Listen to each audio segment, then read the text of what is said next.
श्री शिवाय नमस्तुभ्यम। पितृपक्ष शुरुआत होने जा रहे हैं। जी हाँ, इस बार जो पितृपक्ष शुरुआत हो रहे हैं वो 29 सितंबर से यानी पूर्णिमा के दिन से। जी हाँ, भाद्र पक्ष की जो पूर्णिमा है 29 सितंबर से शुरुआत होने जा रहे हैं पितृपक्ष, और यह रहेंगे 14 अक्टूबर तक। यानी पूर्णिमा शुरुआत होकर अमावस्या की तिथि पर समाप्त रहते हैं। वह सर्व पितृ अमावस्या भी कहलाती है। तो इस बार जो है 29 तारीख से 14 अक्टूबर तक पितृपक्ष रहेगा। देखिए, आपके पितृ तृप्त नहीं है, पितृ भूखे प्यासे हैं, जो अधोगति में चले गए, जिनकी कुंवारी अवस्था में मृत्यु हो गई है, या आपकी कुंडली में पितृ दोष लगे हुए या अन्य कई दोष लगे हुए, आपके पितृ आपसे नाराज है, गुस्सा है, रूठे हुए हैं। क्योंकि पितृ अगर प्रसन्न रहते हैं तो हमारे जीवन काल में कभी भी कोई भी समस्या नहीं रहती है। धन संपदा की वृद्धि रहती है, संतान की प्राप्ति होती है, बच्चों का मंगल विवाह होता है, यानी सारे कार्य हमारे सिद्ध रहते हैं। पितरों का आशीर्वाद हमारे सर पर होना बहुत ही आवश्यक होता है। तो गुरु जी ने पितृपक्ष में करने वाले कुछ विशेष उपाय बताए। यह विशेष उपाय आप करके अधिक से अधिक लाभ प्राप्त कीजिएगा और अपने जीवन को खुश, सुखी और समृद्ध बनाइएगा। चलिए वीडियो शुरुआत करते हैं। तो स्वागत है मोदिती ऑफिशियल चैनल पर। पहली बार चैनल पर आए हैं तो प्लीज चैनल को सब्सक्राइब कीजिएगा और इस वीडियो को और लोगों तक जरूर शेयर कीजिएगा। पहला उपाय, पितृपक्ष में यह उपाय आपको 29 तारीख से लगातार रोज करना है। जी हाँ, लगातार रोज नियम से करना है। बहुत सरल उपाय है। आपको क्या करना है, आप सभी के घर में जब रोटी बने, सुबह बने या फिर शाम के समय बनाए, आप जब भी एक नियम बना ले, सुबह रोटी बनाए तो अपने घर की जो पहली रोटी हो, जो पहली रोटी बने, उस पहली रोटी में से गुड़ वगैरह रख के, कुछ गुड़ रख दे, कुछ शक्कर रख दे और उस रोटी को गाय को खिला दे। गाय को जब भी खिलाए तो उस रोटी के 2 टुकड़े करें पहले और फिर गाय को खिलाएं, क्योंकि गाय के अंदर भी पितरों का वास माना जाता है। पहला यह करें।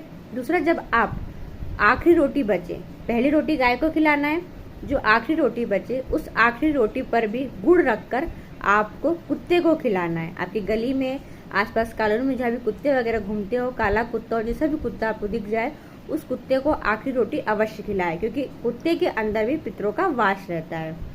तीसरा, ध्यान रखें, दोपहर में अपनी छत पर, अपने आंगन में जो कौवे वगैरह आ जाते हैं, क्योंकि कौवे के अंदर ही पितरों का वास रहता है। तो दोपहर में आप क्या करें, अपने रोटी के डब्बे में से रोटी निकालें और कौवे को भी या तो गुड़ रखकर खिला सके तो अच्छी बात है, पर कौवे से खाएंगे नहीं तो आप रोटी के टुकड़े करके बाइट करके रख दें छत पर, ज़्यादा कि कौवे खा ले। तो ये 3 जो जानवर हैं, कौन कौन से, एक तो आपको गाय माता को, दूसरा कुत्ते को, तीसरा कौवे को, इन तीनों को आपको रोटी खिलाना ही खिलाना है पितृ पक्ष के अंदर। गाय माता के अंदर भी पितरों का वास रहता है, कुत्ते में पितरों का वास रहता है और कौवे में पितरों का वास कहा जाता है। ऐसा करने से आपके पितृ तृप्त रहेंगे, पितृ प्रसन्न रहेंगे, खुश रहेंगे, और वो खुश रहेंगे तो आप भी धन संपदा से भरे पूरे रहेंगे। दूसरा उपाय, यह उपाय एक विशेष समय पर किया जाता है। बच्चों का मंगल विवाह नहीं हो रहा है, नौकरी नहीं लग रही है, व्यापार नहीं चल रहा है, धन संपदा में कमी है, बीमार रहते हैं, रोगीला शरीर हो चुका है, घर का प्रत्येक व्यक्ति प्रसन्न नहीं है, आपस में लड़ाई झगड़े होते हैं, कोई भी मनोकामना हो आपकी, यह उपाय आपको पितृपक्ष में कभी भी करना है। यानी पूरे पितृपक्ष के अंदर आप 16 दिनों के अंदर किसी एक ही दिन कर लेंगे तो आपके पितृ दोष, अगर आपकी कुंडली में लगे हैं, वो पितृ दोष समाप्त होंगे। साथ में आपके सारे कार्य की जितनी भी रुकावटें हैं, वह रुकावटें दूर होगी ही होगी। गुरु जी ने कहा था इस उपाय को आपको केवल एक ही बार कर लेना है और आपका पितृ दोष दूर हो जाएगा। जी हाँ, क्या करना है, आपको लेना है 1 लोटा जल।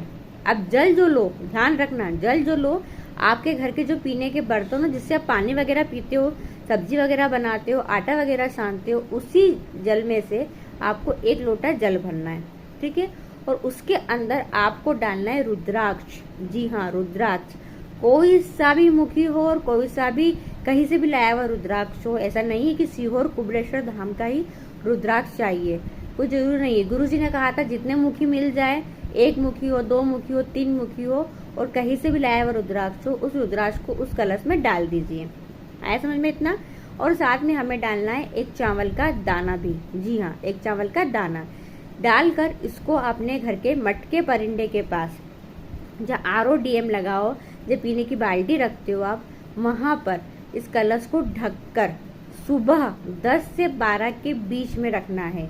समय ध्यान रखना, सुबह 10 से 12 के बीच में, कभी भी कर लेना 16 दिन के अंदर, और घर का कोई भी सदस्य कर सकता है।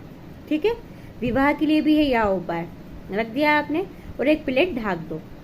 अब आपने जिस दिन यह उपाय सुबह 10 से 12 के बीच में किया है, उसी दिन प्रदोष काल के समय, शाम के समय, जिस व्यक्ति ने यह उपाय शुरुआत करा है उसी व्यक्ति को शाम के समय उसी कलश के पास में, लोटे के पास में लंबी बाती का घी से भरा हुआ दीपक दक्षिण की ओर मुख कर कर प्रज्वलित कर देना है। बाती का मुख किधर रखोगे? दक्षिण की ओर रखोगे और लंबी बाती का घी का दीपक प्रज्वलित कर देना है। इतना किया, फिर उसके बाद उसी कलश के ऊपर ढका हुआ है, खोलना नहीं है, ढके हुए कलश के ऊपर प्लेट के ऊपर ही अपना सीधे हाथ की हथेली रखना और आपकी जो भी मनोकामना है वह बोल दे। अपने पूर्वजों का, पितरों का स्मरण करे, कोई गलती हो, त्रुटि हो, क्षमा मांगे, उनसे अपनी दिल की बात कहे, दिल से। आपके पूर्वज है वो, जो भी आप कहोगे सच्चे दिल से वो सुनेंगे। अपनी मनोकामना बोल दे। इतना करा आपने, अब उस कलश को वहीं रख रहने दे, कलश को उठाना नहीं है, हिलाना नहीं है। ठीक है, अगले दिन नेक्स्ट डे सुबह उठकर स्नान वगैरह करने के बाद समय 10 से 12 के बीच में, सुबह 10 से 12 के बीच में वापस से उसी दीपक में एक लंबी बाती लगाइए। मतलब एक और बाती दीपक लगाना है आपको, लंबी बाती का, उसमें घी भरिए, दीपक का बाती का मुंह दक्षिण की ओर रखिए। ठीक है, प्रज्वलित करने के बाद हाथ जोड़कर प्रार्थना करना, पूर्वजों का स्मरण करना और उस कलश को उठाकर, ढके हुए कलश को उठाकर लेकर जाना है शिवालय। जो घर के आसपास शिवालय हो वहां लेकर जाओ।